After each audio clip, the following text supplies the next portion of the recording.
चलो बच्चों, let's read the question. The question says resolving power of A telescope increases with option A increase in the focal length of eyepiece, option B increase in the focal length of objective, option C increase in the aperture of eyepiece and option D increase in the aperture of objective. ठीक है बच्चों.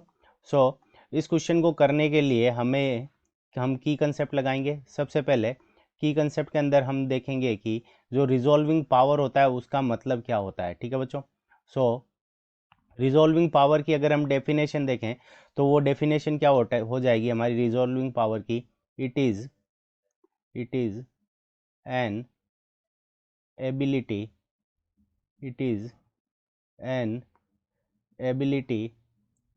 Of instrument. ठीक है बच्चों. तो जो भी हम ऑप्टिकल इंस्ट्रूमेंट यूज कर रहे हैं उसकी ability. It is an ability of instrument to distinguish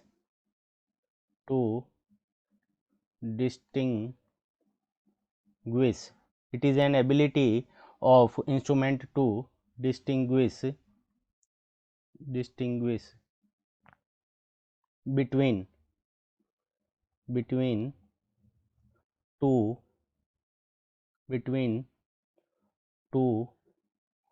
points. It is an ability of instrument to distinguish between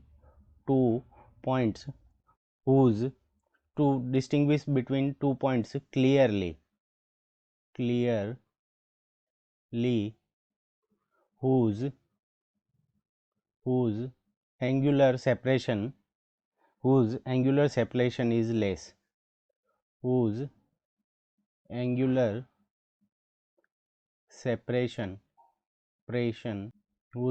separation is less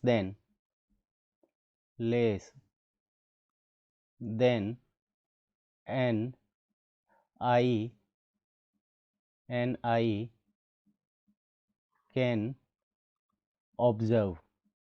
ठीक है. एन आई कैन रिजॉल्व, यानी अगर ह्यूमन आई जिस एंगल से रिजॉल्व करती है दो पॉइंट्स को, सेपरेशन को, अगर उससे भी कम सेपरेशन हो, एंगुलर सेपरेशन, और उस कंडीशन में भी हम क्या कर पाएँ, दो पॉइंट्स को सेपरेट कर पाएँ. जैसे ये एक पॉइंट है और दूसरा ये पॉइंट है, इन दोनों को सेपरेट दिखाना, ये हमारा क्या हो जाएगा, रिजॉल्विंग पावर हो जाएगा. ठीक है बच्चों. अब जो रिजॉल्विंग पावर है उसको हम आर पी से डिनोट करते हैं. तो आर पी की जो वैल्यू होती है, R P is equals to B upon 1.22 lambda. ये हमारा क्या होता है कि रिजॉल्विंग पावर का फॉर्मूला होता है. तो बी अपॉन 1.22 लेमडा. अब यहाँ पे जो बी है वो क्या होती है, it is size of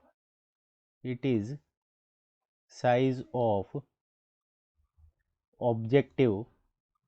it is size of objective lens. It is size of objective lens aperture. ठीक है बच्चों. तो ये हमारी क्या होती है कि जो ऑब्जेक्टिव लेंस का जो एपरेचर होता है उसकी साइज होती है. ठीक है बच्चों. एपरेचर. तो एपरेचर की अगर हम साइज बढ़ाएंगे, ठीक है बच्चों, तो ऑब्जेक्टिव लेंस क्या होता है कि जो हमारा ऑब्जेक्ट के पास में होता है, अगर उसकी साइज बड़ी होगी तो हमारा रिजॉल्विंग पावर क्या हो जाएगा, ज़्यादा हो जाएगा. और इसके साथ में क्या हो जाएगा कि ये क्या हो गया कि इमेज को ज़्यादा ब्राइट बनाएगा, क्योंकि ये मोर लाइट को क्या कर पाएगा, कैप्चर कर पाएगा, यानी ज़्यादा लाइट इसमें से पास हो पाएगी. अगर साइज़ बड़ी होगी एपरेचर की तो इमेज हमारी ब्राइट बनेगी और हम इसके अंदर रिजॉल्व भी कर पाएंगे दो डिस्टिंग्विश पॉइंट के बीच में. सो ऑब्जेक्टिव लेंस की अगर हम साइज़ बढ़ा दें, यानी उसके एपरेचर की साइज़ बढ़ा दें, तो हमारे पास में रिजॉल्विंग पावर क्या हो जाएगा, बढ़ जाएगा. So option D, increase in the aperture of the objective, इस क्वेश्चन का करेक्ट आंसर हो जाएगा. I hope you understood it well. Best of luck. Thank you.